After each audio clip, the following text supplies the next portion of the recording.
ಕೊಡಬೇಕು.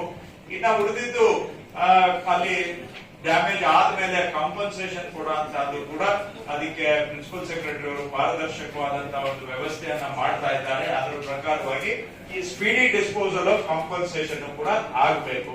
So that of course goes without saying, because compensation ಕೊಡೋದು ನನ್ನ ಕರ್ತವ್ಯ.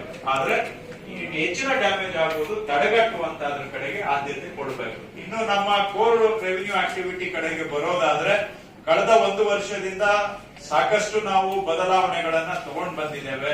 ಅದು ರೆವಿನ್ಯೂ ಕೋರ್ಟ್ ಗಳಲ್ಲಿ ಇದ್ದಂತ ಕೇಸುಗಳನ್ನ ಬೇಗ ಡಿಸ್ಪೋಸಲ್ ಮಾಡುವಂತದ್ದಾಗಲಿ, ಹಾಗೆ ಸರ್ವೆ ಸೈಡ್ ಅಲ್ಲೂ ಕೂಡ ಕೆಲವು ಬಾಕಿ ಇರುವಂತ ಪೋಡಿ ಆಗದೆ ಬಾಕಿ ಉಳಿದಿರುವಂತ ಪ್ರಕರಣಗಳನ್ನ ಹುಡುಕಿ ಅವುಗಳನ್ನ ಪೋಡಿ ಮಾಡುವಂತದ್ದು ಆಗ್ಲಿ, ಇ ಆಫೀಸ್ ಅನ್ನ ಅಳವಡಿಸಿಕೊಳ್ತಕ್ಕಂಥದ್ದಾಗ್ಲಿ, ಹೀಗೆ 4 ಬದಲಾವಣೆ ಕ್ರಮಗಳನ್ನ ನಾವು ತಳಮಟ್ಟದಲ್ಲಿ ಅನುಷ್ಠಾನ ಮಾಡಿದ್ದೇವೆ. 3 ತಿಂಗಳಿಂದ ಚುನಾವಣೆ ಇದ್ದಿದ್ರಿಂದ ಅವೆಲ್ಲ ಸ್ವಲ್ಪ ನಿಮ್ದೆಲ್ಲಾರ್ದು ಚುನಾವಣೆಯಲ್ಲಿ ಇನ್ವಾಲ್ವ್ ಆಗಿದ್ರಿಂದ ಸ್ವಲ್ಪ ಸ್ಲೋ ಡೌನ್ ಆಗುವಂತದ್ದು ಸ್ವಾಭಾವಿಕ. ಚುನಾವಣೆ ಮಧ್ಯಾಹ್ನ ಕೂಡ ಪ್ರಿನ್ಸಿಪಲ್ ಸೆಕ್ರೆಟರಿ ಅವರು, ಕಮಿಷನರ್ ಅವರು ನಿಮ್ ಜೊತೆ ವಿಸಿಗಳನ್ನ ಮಾಡಿ ಅವರು ಸ್ಪೀಡ್ ಅಪ್ ಮಾಡುವಂತದ್ದು ಮಾಡಿದ್ದಾರೆ. ಸ್ವಲ್ಪ ಸ್ಪೀಡ್ ರಿಕವರಿನೂ ಆಗಿದೆ. ಆದ್ರೆ ವಾಪಸ್ ನಾವು ಮೊದಲು ಯಾವ ಸ್ಪೀಡ್ ಅಲ್ಲಿ ಇದ್ವಿ ಈಗ ಅದಕ್ಕಿಂತ ಹೆಚ್ಚಿನ ಸ್ಪೀಡ್ ಅಲ್ಲಿ ಹೋಗ್ಬೇಕಾಗತ್ತೆ. ಅದರ ಜೊತೆಗೆ ನಾವು ಚುನಾವಣೆಗೆ ಮೊದಲು ಈ ಲ್ಯಾಂಡ್ ಬೀಟ್ ಪ್ರೋಗ್ರಾಮ್ ಅನ್ನ ಆರಂಭ ಮಾಡಿದ್ದೇವೆ. ಸೊ ಸರ್ಕಾರಿ ಜಾಗಗಳನ್ನ ಸಂರಕ್ಷಣೆ ಮಾಡಬೇಕು ಅನ್ನೋದು ಮುಖ್ಯಮಂತ್ರಿಗಳ ಸ್ಪಷ್ಟ ಸೂಚನೆ.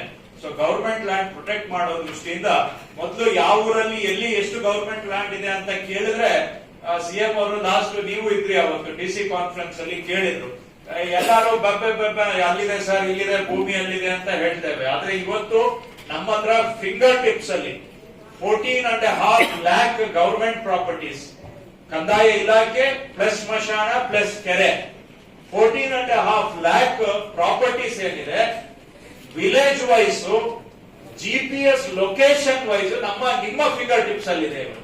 ಯಾರು ಲಕ್ಷ ಪ್ರಾಪರ್ಟೀಸ್ ಇಂತಿಂತ ಕಡೆ ಇದೆ, ಇಂತ ಊರಿನಲ್ಲಿ ಇಷ್ಟು ವಿಸ್ತೀರ್ಣ ಇದೆ ಅಂತ ನಾವು ಇವತ್ತು ಡೇಟಾ ಬೇಸ್ ಅನ್ನ ರೆಡಿ ಮಾಡಿದ್ದೇವೆ. ನೀವು ಅದನ್ನೆಲ್ಲ ಫ್ಲಾಗ್ ಮಾಡಿದ್ರಿಂದ ರೆಡಿ ಮಾಡ್ಲಿಕ್ಕೆ ಸಾಧ್ಯ ಆಯಿತು.